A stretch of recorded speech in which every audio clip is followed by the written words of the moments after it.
7টায় বঙ্গের খবরে আপনাদের স্বাগত। আপনাদের সাথে আমি দিশা। বিজেপির বসিরহাট জেলা সভাপতি তাপস ঘোষের বিরুদ্ধে বিতর্ক পিছু ছাড়ছে না। এবার তার নামে বিজেপির কার্যালয়ে পড়ল পোস্টার এবং বিজেপির কার্যালয়ে তালা ঝুলিয়ে দিল। বিজেপির বসিরহাট জেলার সভাপতি তাপস ঘোষের বিরুদ্ধে বিতর্ক যেন পিছু ছাড়ছে না। এবার তার নামে বিজেপির কার্যালয়ে পড়ল পোস্টার এবং বিজেপির কার্যালয়ে তালা ঝুলিয়ে দেওয়া হলো। বিজেপির মণ্ডল সভাপতির পদ নিয়ে গোষ্ঠী দ্বন্দ্ব ক্রমশ প্রকাশ্যে, পার্টি অফিসে তালা পড়ল পোস্টার। উত্তর 24 পরগনার বসিরহাট বিজেপির সাংগঠনিক জেলার বিজেপির সভাপতি তাপস ঘোষ টাকার বিনিময়ে মাদুরিয়ায় বিশ্বজিৎ পাল ছোটকে পৌরমণ্ডল সভাপতি নিযুক্ত করেছে, তাই বিজেপির কর্মীবৃন্দ পার্টি অফিসে তালা মারল। পোস্টারের নিচে লেখা সৌজন্যে বাদুরিয়া বিধানসভা বিজেপি কর্মীবৃন্দ। গত 16/2/2025 তারিখে বিভিন্ন ব্লকে নতুন মণ্ডল সভাপতি নিযুক্ত হয়েছে, তেমনি বাদুরিয়াতেও পৌরমণ্ডল সভাপতি হয়েছে বিশ্বজিৎ পাল ছোট। কিন্তু এই বিশ্বজিৎ পালকে বিজেপির অন্য কর্মী সমর্থকেরা মেনে নিতে পারছেন না, তাই জেলা সভাপতি তাপস ঘোষের বিরুদ্ধে পোস্টার এবং তালা মারল পার্টি অফিসে রাতের অন্ধকারে। আমি কোনো টাকার বিনিময়ে সভাপতি হইনি। এই সভাপতি আমরা 6 দিন আগে নির্বাচন হয়েছে, আমাদের সাংগঠনিক নির্বাচন, তাতে বুথ স্তর থেকে মানে সাধারণ মানুষ এবং বুথ স্তর থেকে আমাকে ভোটাভুটির মাধ্যমে নির্বাচিত করেছে। দল আমাকে সভাপতি নির্বাচন করেছে। সভাপতি নির্বাচন করার পরেই আমি দলের মানে সমস্ত কর্মীদেরকে আমার তরফ থেকে আন্তরিক শুভেচ্ছা এবং অভিনন্দন জানাচ্ছি আমি, এবং কৃতজ্ঞতাও জানাচ্ছি যে আমার মতো সাধারণ মানুষকে দল সভাপতি নির্বাচন করেছে। এতে আমাদের দলের কোনো গোষ্ঠীকন্দল নেই, কোনো কিছু নেই। আমরা সবাই একসঙ্গে দলের হয়ে কাজ করতে চাই, এটা আমার বার্তা। এবং যারা এটা করেছে, অনেক টিএমসির নেতাদের ঘুম উড়ে গিয়েছে, আমার মতন ছেলেকে দল সভাপতি করেছে। তারাই এক রাতের অন্ধকারে এই পোস্টার ফেলেছে, এটাই হলো আমি মনে করছি। দেখুন, খুব স্বাভাবিকভাবেই বাংলায় বিজেপির কোনো জায়গা নেই। ওরা কে নেতা হবে সেই নিয়ে ওদের লড়াই চলে। আপনার শুভেন্দু ঘোষ থেকে শুভেন্দু অধিকারী থেকে শুরু করে সব জায়গাতেই আপনারা দেখতে পাচ্ছেন। এটাও তার বহিঃপ্রকাশ। বাদুরিয়াতে যেটা ঘটেছে এটা একদম বিজেপি তাদের নিজস্ব বিষয়।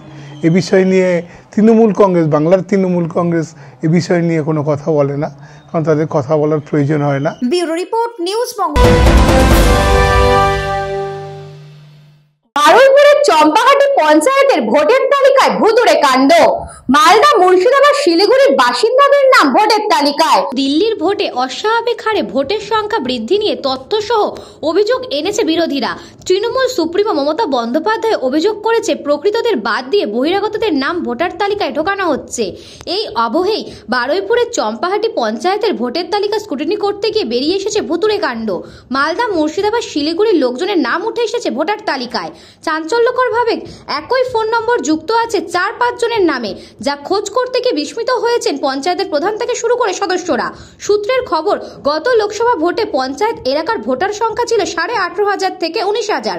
চলতি বছরের জানুয়ারি মাসে ভোটার তালিকা প্রকাশিত হয়, তাতে দেখা গিয়েছে ভোটার বেড়ে গিয়েছে 22,400 জন। এরপর স্ক্রুটিনি করতে গিয়ে ভুতুড়ে ব্যাপার হয়েছে। পঞ্চায়েতের 22টি সংসদের মধ্যে কোনো বুথে বেড়ে গিয়েছে 200 জন ভোটার, আবার কোনো বুথে বেড়েছে 400 জন ভোটার। পঞ্চায়েতের 41 নম্বর বুথে গত লোকসভা ভোটে ভোটার সংখ্যা ছিল 1053 জন, আবার তা অস্বাভাবিক বেড়ে গিয়ে 1357 জন হয়েছে, যাদের এলাকায় কোনো অস্তিত্বই নেই। এদের কারোর বয়স 66 বছর, আবার কারোর বা 60 বছর বয়স। শঙ্কা মাঝি বলে এক ভোটারের ফোন নাম্বার খুঁজে পাওয়া যায়, তাতে ফোন করলে মালদার এক যুবক ফোন ধরছে, সে সাইবার ক্যাফে চালায়। এই ঘটনায় প্রশাসনের আধিকারিকরা তদন্ত শুরু করে দিয়েছে। কিভাবে এমন ঘটনা ঘটলো, বারুইপুর পূর্ব বিধানসভা ছাড়াও আর কোন বিধানসভায় এমন ঘটনা ঘটছে, এই সমস্ত বিষয়ে তল্লাশি শুরু করা হয়েছে। আমরা আমাদের ঊর্ধ্বতন কর্তৃপক্ষ ব্লক থেকে নির্দেশ ছিল যে ভোটার লিস্টগুলো সব স্ক্রুটিনি করার জন্য। এবার আমরা স্ক্রুটিনি করে দেখলাম যে ভুয়ো ভোটার প্রচুর আমাদের এখানে বেড়েছে, এবং সেগুলো শুধু আমাদের এলাকায় না, এবং তার পাশে ফোন নম্বর আছে ভোটারের, সেই ভোটারের ফোন নম্বরগুলো আমরা দেখছি এগুলো শিলিগুড়ি, আপনার হচ্ছে মালদা, মুর্শিদাবাদ, ওই দিকে সাইবার ক্যাফে থেকে মেন ক্রাইমগুলো হয়েছে আর কি। একটা সাইবার ক্যাফে থেকে আপনার 70, 80, 90, 100 করে নতুন ভোটার তৈরি করে ওখান থেকে লিস্টে নাম তুলেছে। কোন পঞ্চায়েত? আমাদের চাম্পাড়ি গ্রাম পঞ্চায়েত, আমাদের এলাকাটা, আমাদের 22টা সংসদ আছে, তো আমি চাম্পাড়ি গ্রাম পঞ্চায়েতের কথাই বলছি, আমাদের অঞ্চলের কথাই আমরা বলছি। সনকা কর্মকারের বাড়ির লোক বলছে না, এই তো আপনার ভোটার লিস্টে আপনার লিস্টে নাম আছে, আপনার নামটা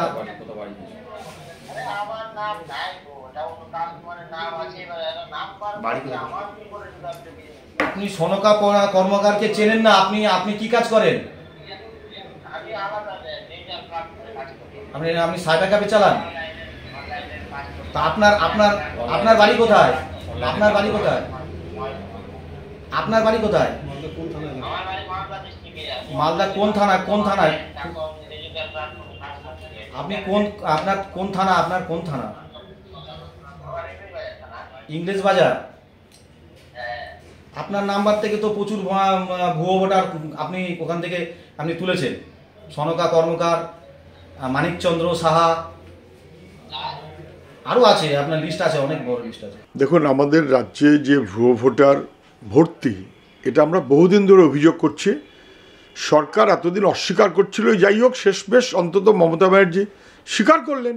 তো আমরা বহুদিন ধরে বলছিলাম, এতদিন স্বীকার করেননি কেন? এক একটা বুথের ভোটার লিস্টে 30-35 জন মৃত মানুষের নাম পাবেন অ্যাভারেজ। এরকম 25-30-40 জনের নাম পাবেন যাদের এলাকার লোক কেউ চেনে না। ভুতুরে ভোটের ভিত্তিতে নির্বাচিত সরকার, তার মুখ্যমন্ত্রী যদি ভুতুরে কেউ বলে, দোষ হবে কি? এখন উনি বলছেন, যখন মহারাষ্ট্র অথবা দিল্লি নিয়ে প্রশ্নটা এসে গেছে, পশ্চিমবাংলা নিয়ে এতদিন প্রশ্নের উত্তর দেননি কেন? এখন দেখা যাচ্ছে সম্প্রতি, ধরা যাক চম্পাহাটি, এরকম অনেক, একটা গ্রাম পঞ্চায়েত, সেই গ্রাম পঞ্চায়েতে লোকসভা নির্বাচনের সময় যা ভোটার ছিল সেটা বেড়ে গেল প্রায় 4,500, 18-19 হাজার থেকে 22-23 হাজার। তার মানে প্রায় 20%-এর চাইতে বেশি ভোট বেড়েছে এই এক বছরের মধ্যে। Is it possible? কোনো সম্ভাবনা আছে? এবং তারপর ফোন করলে দেখা যাচ্ছে এক একটা বুথে 150, 200, 250, 300, এবং ফোন করলে দেখা যাচ্ছে শিলিগুড়ির ঠিকানায় অথবা মালদার ঠিকানায় অথবা বীরভূমের ঠিকানায়, সেই ঠিকানা থেকে মানে ফোন নাম্বার থেকে ভোটার লিস্টে নাম যুক্ত করা হয়েছে। কিন্তু ভুতুরে ব্যাপার বটেই। নির্বাচন কমিশনের হয়ে ভোটার লিস্টের দায়িত্ব যিনি পালন করেন ডিইও হিসেবে, তিনি ডিএম। ব্লকে যারা দায়িত্ব পালন করে নির্বাচন কমিশনের হয়ে, তারা বিডিও। এই ডিএম বিডিওরা যে মুখ্যমন্ত্রীর নির্দেশে ওঠে আর বসে, না বোঝার কোনো কারণ নেই। তদন্ত করুক কিভাবে কারা এই নাম তুলছে, পিছনে শাসক দলের ভূমিকা কি স্পষ্ট হয়ে যাবে। বারুইপুর থেকে বাবলু প্রামাণিকের রিপোর্ট, নিউজ বঙ্গ টাইম। গানে কবিতায় আলোচনায় ভাষা শহীদ স্মরণে প্রভাত ফেরি ও শ্রদ্ধার্ঘ নবব্যারাকপুরে। নবব্যারাকপুর 21শে ফেব্রুয়ারি স্মরণ মঞ্চের উদ্যোগে ভাষা শহীদদের স্মরণে এক প্রভাত ফেরি বের হয়। শুরুতে স্টেশন সংলগ্ন বঙ্কিম চ্যাটার্জি রোডে বঙ্কিমচন্দ্র চট্টোপাধ্যায়ের মূর্তিতে মালা দিয়ে শ্রদ্ধা জানান সংস্থার সম্পাদক বিপ্লব চৌধুরী। তারপর মূর্তির পাদদেশ থেকে আমার ভাইয়ের রক্তে রাঙানো 21শে ফেব্রুয়ারি আমি কি ভুলতে পারি প্রভাত ফেরি ফেব্রুয়ারি 21 তারিখ দুপুরবেলা রোদ্দুর আমারই বাংলা ভাষা মোদের গৌরব মোদের আশা আমরি বাংলা ভাষা গানে কবিতায় বর্ণাঢ্য প্রভাত ফেরি শুরু করে কৃষ্টি প্রেক্ষাগৃহের সামনে শেষ হয়। কবি, লেখক, সঙ্গীত শিল্পী, শিক্ষক, শিক্ষিকা, গণসংগঠক, বুদ্ধিজীবী প্রভাত ফেরিতে পায়ে পা মেলান। ভাষা শহীদ স্মৃতিস্তম্ভে মালা ও ফুল দিয়ে শহীদদের শ্রদ্ধার্পণ অনুষ্ঠান শেষ হয়।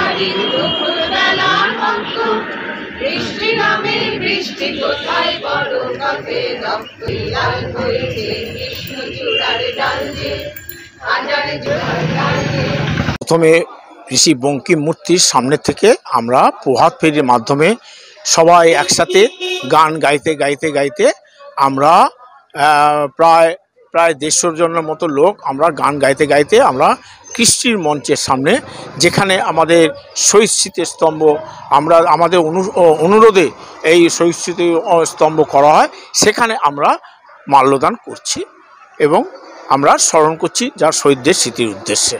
আমরা মানুষের কাছে আরও প্রচার করব এবং আরও যাব এইভাবে যে হ্যাঁ আপনারা অন্য ভাষা ব্যবহার করুন, কিন্তু তাতে আমাদের মাতৃভাষা যেন অবশ্যই থাকে। ব্যুরো রিপোর্ট, নিউজ বঙ্গ টাইম। কলকাতা লেদার কমপ্লেক্সে টানার্সদের সংকট, সরকারকে পাশে দাঁড়ানোর আবেদন। কলকাতা লেদার কমপ্লেক্সে ট্যানার্সদের সংকট, সরকারকে পাশে থাকার আবেদন। ভারতের চামড়া শিল্প বিশ্বের মোট চামড়ার প্রায় 12.9% উৎপাদন করে, যার একটি বড় অংশ পশ্চিমবঙ্গ থেকে আসে। কিন্তু সাম্প্রতিক সময়ে কলকাতা লেদার কমপ্লেক্সে ট্যানার্সরা কঠিন পরিস্থিতির মুখোমুখি হয়েছে।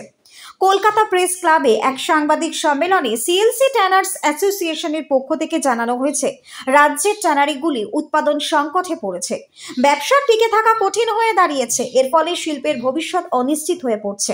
সংগঠনের তরফ থেকে সরকারকে এই সংকট নিরসনের জন্য দ্রুত হস্তক্ষেপের আহ্বান জানানো হয়েছে। তারা মুখ্যমন্ত্রীর স্বপ্নের প্রকল্পগুলির অধীনে ট্যানার্সদের পাশে দাঁড়ানোর আবেদন করেছেন। ট্যানিং প্রক্রিয়ায় রাসায়নিক ব্যবহারের ফলে পরিবেশগত সমস্যা দেখা দেওয়ায় পূর্বে বসবাসকারীদের কলকাতা থেকে বানতলায় সরিয়ে দেওয়া হয়েছিল। কিন্তু বর্তমানে সিএলসি ট্যানার্সদের জমিতে অবৈধ প্রমোটিং চলছে, যা ব্যবসার পরিকাঠামোকে বিধ্বস্ত করছে। এছাড়াও কলকাতা মেট্রোপলিটন ডেভেলপমেন্ট অথরিটির উন্নয়ন প্রকল্পের অন্তর্গত রাস্তা সংস্কারের কাজে ব্যাপক অব্যবস্থাপনা দেখা যাচ্ছে। রাস্তার অবস্থা বেহাল, যার দরুন ব্যবসায়িক কার্যক্রম ব্যাহত হচ্ছে। ট্যানার্স অ্যাসোসিয়েশন সরকারের কাছে দ্রুত ব্যবস্থা নেওয়ার দাবি জানিয়েছে, যাতে শিল্প পুনরুজ্জীবিত হতে পারে এবং কর্মসংস্থানের সুযোগ বজায় থাকে। লেভেলের একটা মস্ত বড় কাজ হচ্ছে যে এদের সমস্ত ইন্টারন্যাশনাল সার্টিফিকেশনস লাগে চালাতে হবে। ইন্টারন্যাশনাল সার্টিফিকেশনসের একটা মস্ত বড় জিনিস হচ্ছে ইনফ্রাস্ট্রাকচার, তারপরে ফ্যাক্টরি ইনফ্রাস্ট্রাকচার, তারপরে ফ্যাক্টরি লাইসেন্স। ইনফ্রাস্ট্রাকচারের এখন যা অবস্থা, রাস্তাঘাট যা অবস্থা, কোন রকমের ইন্টারন্যাশনাল সার্টিফিকেশন করা একটা বিভৎস চ্যালেঞ্জ হয়ে দাঁড়িয়েছে। এটা একটা simple request to the government, যদি অ্যাটলিস্ট রেস্টোর করে জিনিসগুলোকে যাতে এমন একটা পর্যায়ে আনা যায় যাতে জিনিসটা আমরা প্রেজেন্ট করতে পারি। কোনো সার্টিফিকেশনের দিকে কোনো লোকরা যেতে পারছে না, এই সার্টিফিকেশনগুলো ছাড়া ওরা ব্যবসাও করতে পারবে। এই সার্টিফিকেশনগুলো হচ্ছে ইন্টারন্যাশনাল, যে কোনো কান্ট্রিতে যদি ওদের পাঠাতে হয় মাল, এই সার্টিফিকেশন ছাড়া ওরা ব্যবসা করতে পারবে না। ব্যবসার যা পরিস্থিতি তৈরি হয়েছে, বিশেষ করে যে পারিপার্শ্বিক পরিস্থিতি, যেমন রাস্তাঘাট, আলো আর যেগুলো হয় আর কি, এই পরিস্থিতিগুলো ভীষণ খারাপ। গত 2 তারিখে এক মর্মান্তিক ঘটনা লেদার কমপ্লেক্সে ঘটে যায়, 3 জন শ্রমিকের মৃত্যু হয়। সরকার সেখানে উপস্থিত হয়। আজও আমরা এসেছি সরকারের দৃষ্টি আকর্ষণ করার জন্য। যে পরিস্থিতি সেই 2 তারিখে, আমরা জানি না ওনারা কি পদক্ষেপ নেওয়ার জন্য ভাবছেন, কিন্তু আমাদের পরিস্থিতি ভীষণ খারাপ। সরকারকে আমরা আগ্রহ করে অনুরোধ করছি, দয়া করে আমাদের এদিকে একটু দেখুন। নোটবন্দি গেল, ব্যবসা খারাপ হলো, করোনা আসলো, কোভিড-19 আসলো, ব্যবসা খারাপ হলো, এখন ওখানকার ইনফ্রাস্ট্রাকচার খারাপ হয়ে গেল। তো বিনীতভাবে সরকারকে অনুরোধ করব, আপনারা দেখুন। ব্যুরো রিপোর্ট, নিউজ বঙ্গ টাইম। চোখ রাখবো একটা বিজ্ঞাপন বিরতিতে।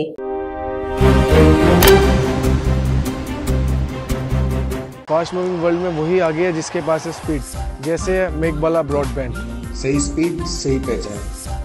सो अगर कांस्टेंट फास्ट स्पीड चाहिए तो ले आइए Meghbala broadband. Animesh Suzuki, BT road, Agarpara. Motorcycle মানে সুজুকি। মোটরসাইকেল সেল এবং সার্ভিস করানো হয় অত্যাধুনিক যন্ত্রের মাধ্যমে। এখানে অত্যাধুনিক মডেলের বিভিন্ন গাড়ি পাওয়া যায়। পাবেন Suzuki Hayabusa, Suzuki Gixxer, Suzuki Bergman, Suzuki access 125 এবং সাথে সার্ভিস সেন্টারের সমস্ত সুবিধা। আমাদের শাখা আগরপাড়া ব্যারাকপুর ভিআইপি তে। সকলকে সাদর আমন্ত্রণ। ওম সাই ব্যাংকুয়েট অ্যান্ড গেস্ট হাউস। আপনার পরিবারের যে কোনো সামাজিক অনুষ্ঠানের জন্য আসুন ওম সাই ব্যাংকুয়েট অ্যান্ড গেস্ট হাউসে। এই অঞ্চলের সবচেয়ে বড় সেরা ব্যাংকুয়েট। সিজন টাইমের ভিড় এড়াতে এখনই বুকিং করুন। আমাদের ঠিকানা ডাক্তার গোপাল চ্যাটার্জি রোড, সোদপুর, গির্জা। আমাদের যোগাযোগ নম্বর 9051714263। ফিরে আসলাম বিজ্ঞাপন বিরতির পর। সুন্দরবনের মধ্যে বিনামূল্যে চিকিৎসা ব্যবস্থা সুহানা নার্সিং হোমের। সুন্দরবনের মধ্যে বিনামূল্যে চিকিৎসা ব্যবস্থা সুহানা নার্সিং হোমে। দক্ষিণ চব্বিশ পরগনার বাসন্তী ভাঙনখালী কলতলা বাজার এলাকায় উদ্বোধন হয়ে গেল সুহানা নার্সিং হোমের। উদ্বোধনে তিনি সম্পূর্ণ বিনামূল্যে স্বাস্থ্য পরীক্ষার সাথে সাথে পশ্চিমবঙ্গ সরকারের স্বাস্থ্যসাথী কার্ডের মাধ্যমে সমস্ত অপারেশন এবং চিকিৎসা বিনামূল্যে করা হচ্ছে, যা সুন্দরবনে এই সর্বপ্রথম সুহানা নার্সিং হোমই ব্যবস্থা করেন ডক্টর সাবির হোসেন মণ্ডল। তিনি বলেন, সুন্দরবনের মানুষের পাশে চিকিৎসা পরিষেবা দেওয়ার জন্য আমার এই তিলে তিলে গড়া নার্সিং হোম, যা সাধারণ চাষির ছেলে হয়ে সেই সুন্দরবনের চাষিদের মর্ম বুঝি। তাই বিনা চিকিৎসায় কোনো অসহায় দরিদ্র পরিবারের রোগী যাতে মারা না যায়, তাই এমনই উদ্যোগ নিয়েছি। উজ্জ্বল মুহূর্তে নক্ষত্রের মতো উপস্থিত ছিলেন এদিন সুন্দরবন আল ফুরকান চ্যারিটেবল ট্রাস্টের কর্ণধার মিরাজুল ইসলাম মিরাজ, বিশিষ্ট ডাক্তার হাবিবুল্লাহ হালদার, ডক্টর লুৎফর রহমান, সুজিত মণ্ডল ডাক্তার, এইচপি কয়েল, ডাক্তার শাহাদুল, ডাক্তার আমিন আলী সর্দার, শেখ সাইফুল্লাহ, লিয়াকত আলী লস্কর, দাবি উদ্দিন সরকার। সকালে 10টা থেকে 11টা 12টা পেশেন্ট যতক্ষণ থাকে থাকি, আর বৃহস্পতিবার সকালে আমার যখন আমি বাথরুমে সেভাবে যাই, তখন পেশেন্ট থাকলে উনি ডেকে নেন, আমি সেভাবে আবার যোগাযোগ থাকে দেখেছি। মোটামুটি আমি গরিব লোক, যারা দুস্থ অসহায় লোক, গরিব লোক, ওদের সুবিধার্থের জন্যে স্বাস্থ্যসাথী মান্যতাপ্রাপ্ত আমি একটা প্রতিষ্ঠান করেছি। আমি এই প্রতিষ্ঠানে যারা দুস্থ অসহায় গরিব লোক, ওদেরকে সেবা করার লক্ষ্য নিয়ে আমি আমার পথ, ভবিষ্যতের পথ দিকে আমি এগোবো। এখানে ডিস্ক থেকে, সিজার থেকে শুরু করে, গলব্লাডার থেকে শুরু করে, নর্মাল ডেলিভারি থেকে শুরু করে সব ধরনের অপারেশন করা হবে। দক্ষিণ চব্বিশ পরগনা থেকে বাবলু প্রামাণিকের রিপোর্ট, নিউজ বঙ্গ টাইম। সমুদ্রের উত্তাল ঢেউয়ে গোবর্ধনপুরে নদী বাঁধ ভেঙে জলের তলায় বেশ কয়েকটি ঘর। সমুদ্রের উত্তাল ঢেউয়ে গোবর্ধনপুরের নদীর বাঁধ ভেঙে জলের তলায় বেশ কয়েকটি ঘর। দক্ষিণ চব্বিশ পরগনা জেলার পাথর প্রতিমা ব্লকের গোবর্ধনপুর বঙ্গোপসাগরের কূলে অবস্থিত এই দ্বীপ। গোবর্ধনপুরে বেশ কয়েক হাজার মানুষের বাস। তবে মূলত গোবর্ধনপুরের নদীর কূলবর্তী এলাকার মানুষের 12 মাসে আতঙ্কেই তাদেরকে থাকতে হয়। এই বুঝি নদীর বাঁধ ভেঙে এই এলাকা প্লাবিত হলো। গত বর্ষাকালে গোবর্ধনপুরের নদীর বাঁধ ভেঙে এলাকা প্লাবিত হয়েছিল, ডুবে গিয়েছিল শতাধিক বাড়ি। সেই আতঙ্ক কাটিয়ে উঠতে না উঠতে আবারও এলাকা প্লাবিত। গত বর্ষায় নদীর বাঁধ ভাঙার পরে এখনো পর্যন্ত সেই নদীর বাঁধের সংস্কার হয়নি, আর সেই নদীর বাঁধ আস্তে আস্তে ভেঙে যাচ্ছে। প্রত্যেক কোটালেই জল উঠে এলাকা প্লাবিত হয়। তবে আজ দুপুরের কোটালে বা নদীর বাঁধ ভেঙে আবারও এলাকা প্লাবিত হলো, ডুবেছে বেশ কয়েকটি বাড়ি। এলাকার মানুষ চাইছে ভাঙা নদীর বাঁধ সংস্কার করা হোক। খুব আতঙ্কে আছি, আমরা চাইছি যেন আমাদের সুব্যবস্থা হয়। আমরা এটাই সবার কাছে কামনা করছি, আমাদের যেন সুব্যবস্থা করে দেয়। কাল থেকে এমনিতে বর্ষাকাল থেকে জল ঢুকে, কিন্তু কাল থেকে বেশি আমাদের জল হচ্ছে। নদী বাঁধ ভেঙে আজকের 1 সপ্তাহ পরপর জলটা আসছে। আজকের আমাদের বাড়িতে এসে ঢুকে গেছে। আমরা আজকের এই বাড়িতে আছি এখনো। আমরা এখনো সরকারি কোনো সাহায্য পাইনি।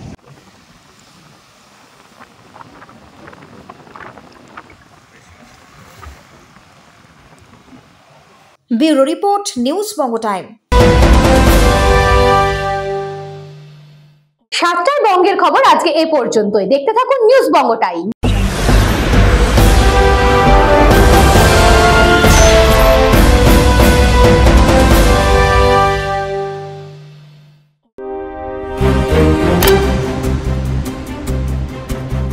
फास्ट मूविंग वर्ल्ड में वही आगे है जिसके पास है स्पीड, जैसे मेघबाला ब्रॉडबैंड। सही स्पीड, सही पहचान। सोवर कॉन्स्टेंट फास्ट स्पीड चाहिए तो ले आइए मेक बोला broadband. Animesh Suzuki, BT road, Agarpara. Motorcycle মানে সুজুকি মোটরসাইকেল সেল এবং সার্ভিস করানো হয় অত্যাধুনিক যন্ত্রের মাধ্যমে। এখানে অত্যাধুনিক মডেলের বিভিন্ন গাড়ি পাওয়া যায়। পাবেন Suzuki Hayabusa, Suzuki Gixxer, Suzuki Bergman, Suzuki access 125 এবং সাথে সার্ভিস সেন্টারের সমস্ত সুবিধা। আমাদের শাখা আগরপাড়া ব্যারাকপুর ভিআইপি তে। সকলকে সাদর আমন্ত্রণ। ওম সাই ব্যাংকুয়েট অ্যান্ড গেস্ট হাউস। আপনার পরিবারের যে কোনো সামাজিক অনুষ্ঠানের জন্য আসুন ওম সাই ব্যাংকুয়েট অ্যান্ড গেস্ট হাউসে। এই অঞ্চলের সবচেয়ে বড় সেরা ব্যাংকুয়েট। সিজন টাইমের ভিড় এড়াতে এখনই বুকিং করুন। আমাদের ঠিকানা ডাক্তার গোপাল চ্যাটার্জি রোড, সোদপুর, গির্জা। আমাদের যোগাযোগ নম্বর 9051714263।